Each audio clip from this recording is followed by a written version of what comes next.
তাহলে আওয়ামী লীগের উপর ভরসা জামাতও করতেছে, আবার আওয়ামী লীগের উপর ভরসা বিএনপিও করতেছে। আবার নির্বাচন কমিশন আমার ধারণা বসে আছে আওয়ামী লীগের উপর ভরসা করে, যাতে আওয়ামী লীগ ভোট বর্জন না করে। আওয়ামী লীগ নির্বাচনে আসলেও আওয়ামী লীগ মূল ফ্যাক্টর, আওয়ামী লীগকে নির্বাচনের বাইরে রাখলেও আওয়ামী লীগ মূল ফ্যাক্টর। আপনি বলবেন কিভাবে? হ্যাঁ, সেটাই কথা।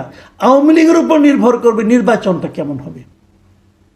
প্রথমত ধরেন যে আওয়ামী লীগ সিদ্ধান্ত নেয় যে আমরা কেউ নির্বাচনে ভোট দিতে যাব না, যদি এই সিদ্ধান্তটা আওয়ামী লীগ নেয়, তাহলে এই নির্বাচনে ভোটের পরিমাণ পড়বে অনেক কম, এবং এত কম যেটা নাকি আন্তর্জাতিক পর্যায়ে এই নির্বাচনের বৈধতা নিয়েও প্রশ্ন উঠতে পারে।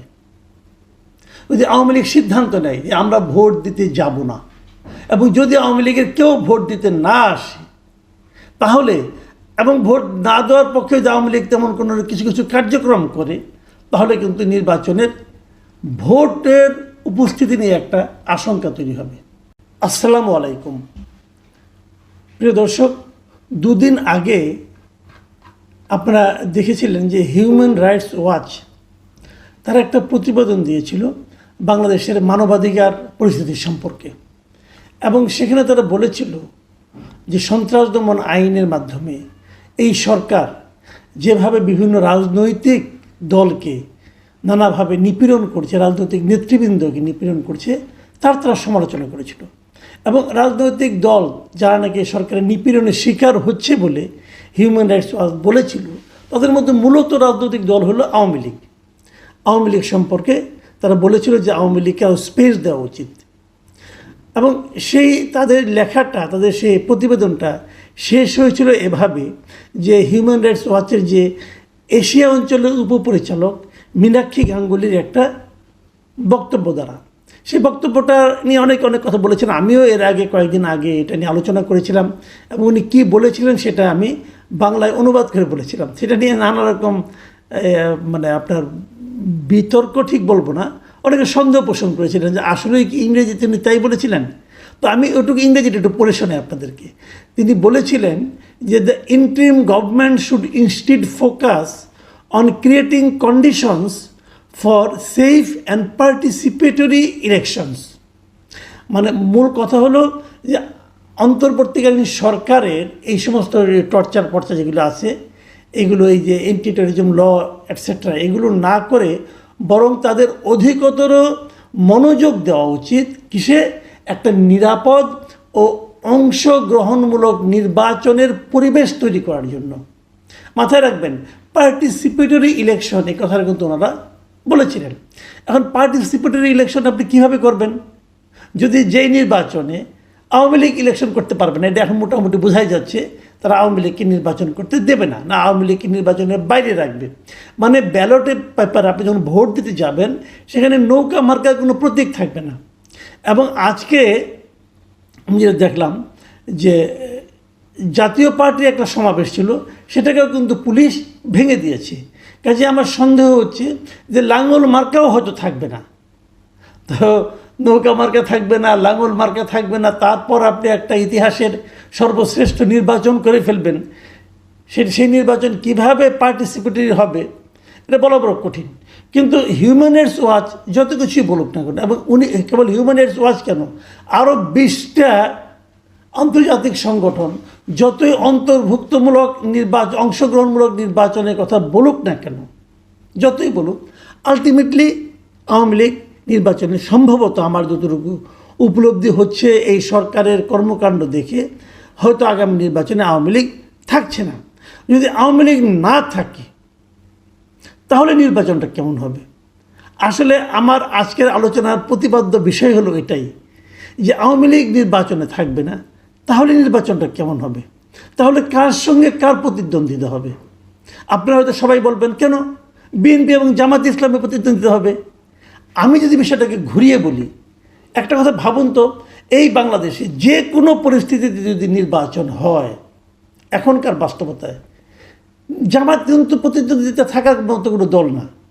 আওয়ামী লীগ এবং বিএনপি নির্বাচনে প্রতিদ্বন্দ্বিতা করবে, কিন্তু যেহেতু আওয়ামী লীগ নেই, জামাত প্রতিদ্বন্দ্বিতা করবে।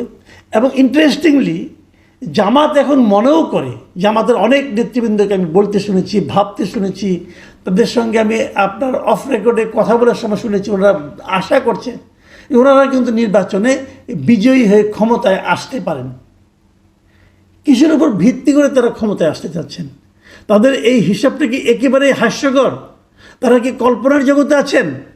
আমার কিন্তু তা মনে হয় না। তাদের একটা হিসাব আছে। সেই হিসাবটা কি? আমি সেই কথাটাই বলতে চাচ্ছি।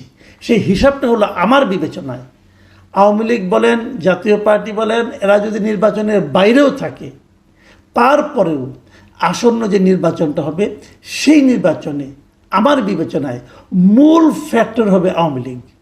আবার যদি আওয়ামী লীগ সিদ্ধান্ত নেয় আমরা ভোট দেব, কিন্তু বিশেষ একটা দলকে পাশ করাবো, সেটা করার অ্যাবিলিটিও আওয়ামী লীগের আছে। মাথায় রাখবেন, আওয়ামী লীগের আসলে অনেক ভোট, যারা আওয়ামী লীগের খুব সমালোচক তারাও কিন্তু বলেন, আমি তাদের অনেককে বলতে শুনেছি, কত আর হবে আওয়ামী লীগের ভোট? 20%। এটা বলে তারা একটা তুচ্ছতাচ্ছিল্য করার চেষ্টা করে। কিন্তু ইন্টারেস্টিং হলো যে এই যে দলগুলো জামাত এবং বিএনপি, জামাত কিন্তু তাদের ভোট 20% আছে, এটা যদি ভাবতে পারতো তাহলে তো তারা নিশ্চিত হতো তারা ক্ষমতায় আসবে। জামাতের ভোট তো 10%-এর উপরে না, কিন্তু সে 10% নিয়েও তারা ক্ষমতায় আসতে চায়, স্বপ্ন দেখে। কেন? সেক্ষেত্রে যাকে আপনি তুচ্ছতাচ্ছিল্য করছেন 20% ভোট বলে, তার কতটুকু ক্ষমতা ভাবুন একবার। সেই জিনিসটাই কিন্তু জামাত কাজে লাগাতে চাচ্ছে। আওয়ামী লীগের ভোটটা যদি আওয়ামী লীগ নির্বাচনে ভোট দিতে আসে, আওয়ামী লীগের ভোটাররা যদি ভোট দিতে আসে, আওয়ামী লীগ নির্বাচনে আওয়ামী লীগের প্রার্থী থাকছে না, তারপরেও যদি আওয়ামী লীগ ভোট দিতে আসে, তখন পুরো নির্বাচনটা নির্ভর করবে আওয়ামী লীগের ভোটটা কার কাছে যাবে। দাঁড়িপাল্লায় যাবে, নাকি ধানের শেষে যাবে, নাকি অন্য কোনো মার্কায় যাবে, এই সিদ্ধান্তের উপর। যদি জাতীয় পার্টি নির্বাচনে থাকে তাহলে কি সেটা লাঙ্গলে যাবে? সেটা কিন্তু তখন আবার আরেকটা রেজাল্ট নিয়ে আসবে। মানে সব কিছুই নিয়ন্ত্রণ করবে আওয়ামী লীগ। এটাই বাংলাদেশের রাজনীতির বাস্তবতা। আপনি মানেন আর না মানেন, এনসিপির ছেলেমেয়েরা যতই লাফালাফি করুক, ভাই এইটাই রিয়েলিটি। যারা আমার এই অনুষ্ঠান শুনছেন, যারা আমার কথা শুনছেন, তারাও জানেন এটাই রিয়েলিটি। আওয়ামী লীগ খারাপ দল, কোনো সন্দেহ নাই। আওয়ামী লীগ গত 15 বছর অনেক কিছু করে, তারপরেও কোনো সন্দেহ নাই। কিন্তু তারপরেও বাস্তবতা হলো এই দেশে একটা বিপুল জনসংখ্যা আওয়ামী লীগকে চায়। কেন চায় সে প্রসঙ্গে আমি আরেকদিন আলাপ করব। সেটা আজকে প্রসঙ্গ না, কারণ আজকে এটা নিয়ে আলোচনা করা শেষ করা যাবে না। কিন্তু এই যে আমি কথাটা বললাম, আজকে আমি বিবিসি বাংলায় একটা নিউজ পড়লাম। বিবিসি বাংলার নিউজটা শিরোনাম ছিল, নির্বাচন তৃণমূলে জামাত বিএনপি টক্কর, দুই দলের নজর আওয়ামী লীগের ভোটে। খেয়াল করুন, দুই দলের নজর আওয়ামী লীগের ভোটে। ওনারা তৃণমূলের একটা জেলাকে নিয়ে আসছে, একটা জেলাকে কেস স্টাডি হিসেবে তারা নিয়ে আসছে।